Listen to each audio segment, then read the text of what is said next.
Hey guys, so this is a video I have wanted to make for as long as I can remember, and I'm now in a very lucky position to be able to make it. As you can tell by the title, I've wanted to make a video about my top surgery. So kind of two parts to it, I guess, kind of the before surgery and the after surgery. I thought the best way is to kind of go chronologically. So yeah, just before I get into it, I want to do just two little disclosures.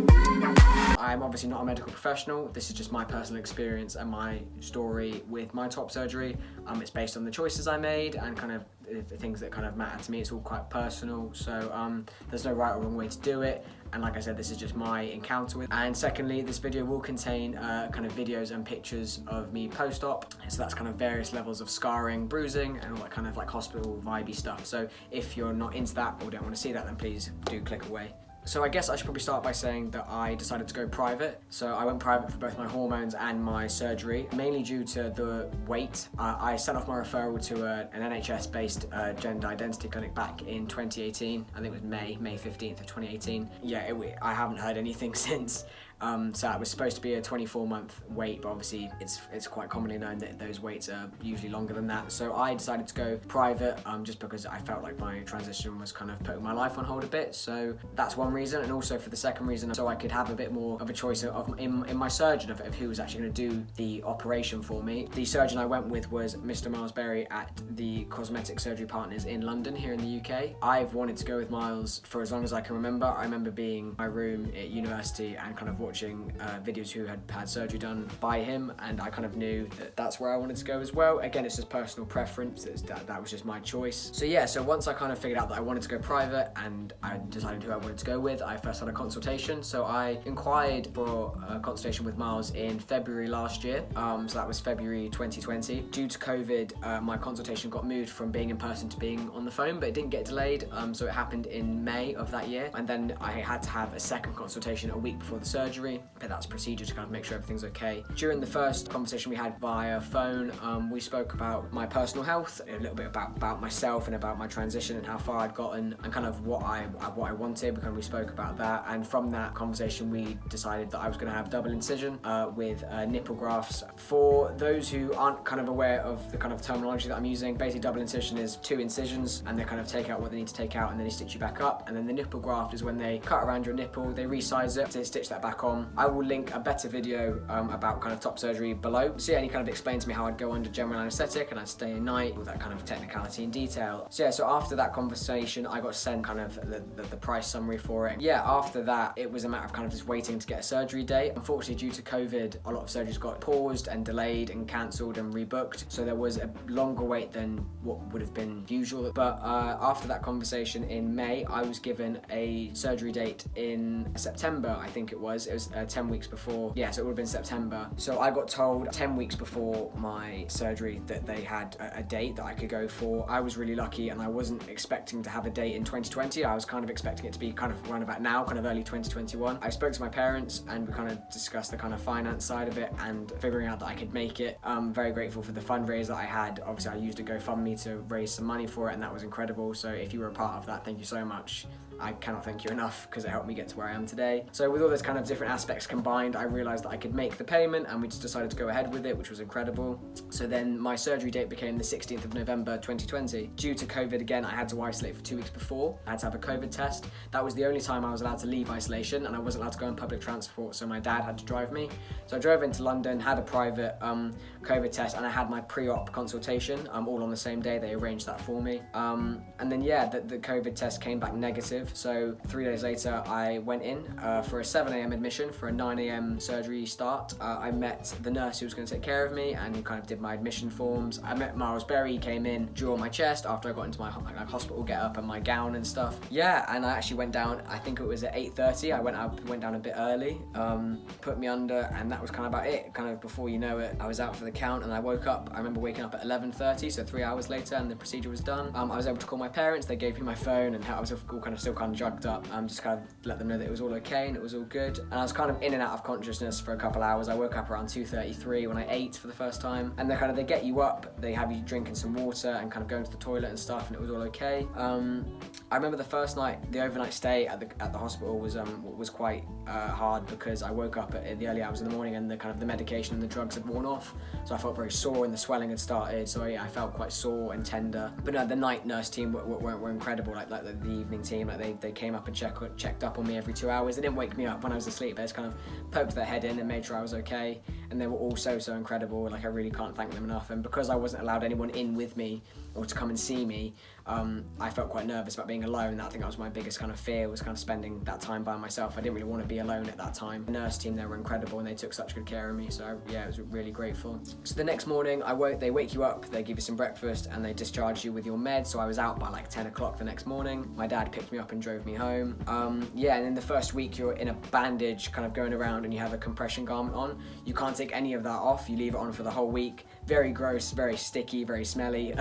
You're not allowed to shower for the first weeks, and you go back a week later, and I met with a nurse, and she basically just takes the garment off, takes the bandage off. You get to have a look for the first time, so I'll put a picture of that in there, because that was my first time seeing my chest. And yeah, it's all good. And then she tells you about kind of the care you can do from that point. So from that point, you don't have to wear a bandage, but you still have to wear the compression garment, and you have a plaster over each nipple graft and some tape along the incision, which again I'll show a picture of. You change those every few days, and yeah, you're allowed to shower from that point, but when you have that kind of stuff on, you can't just shower bare. Fast forward again to the 6-week post-op mark, a post-op appointment with Miles Berries. This is the first time I've seen him since the morning of the discharge from hospital. And yeah, we took off the garment and he had a look. He kind of checked my sensitivity levels and saw how that was coming back. We spoke about how I felt, kind of what I had and hadn't done. And yeah, overall he was very happy with the results, and I'm very happy with the results. And yeah, from there it was kind of talking about kind of getting out the garment, not wearing that anymore, and kind of having a slow return back to exercise. So yeah, that's kind of the start to finish process of it all. The second part, I wanted to be a little bit of a little question session, because on my Instagram I asked you guys if you had any questions regarding my surgery and the process and all that fun stuff. So the first question I got was the thing that has the wound liquid in removal painful? Now I think this person is referring to drains. So I actually didn't have drains put in, I didn't need them. It's different for every surgeon, but Miles Berry kind of decides during the surgery, judged on how much kind of fluid there is, if you will need them to kind of help with healing. So yeah, he decided that I didn't need them, so I didn't have them put in. I'm just going off what hearsay is, but like with a lot of things to do with pain, it varies on each person's kind of, what's that word? What is that word? Tolerance, that word. It ranges on how you deal with pain as an individual. That's what I'm gonna say. Recovery tip. The biggest tip I have is to just relax into it. I went into recovery thinking it was going to be quite frustrating, quite inhibiting, kind of be quite dependent. And to an extent, I was quite dependent. I couldn't kind of dress myself. You have like limited movement, and you do feel quite tired, and sometimes you don't sleep the best. But the biggest thing I did is I just relaxed into it. I kind of accepted that this is recovery. This is a very big, it's my first ever operation I've ever had. It's a lot to go through physically, emotionally, and mentally. So I just kind of relaxed into it. 4 weeks off work, and I just kind of listened to my body. I slept when I was tired, I ate when I was hungry. But yeah, the biggest tip I have is relax into it, be patient with yourself in the situation, because the more time you give yourself to heal, and like the easier you take it, the better your body can just kind of get on with healing, kind of doing its thing, and the better you'll feel for it, and the better the results will be. Have you noticed a difference in how other people treat you? That is a really interesting question.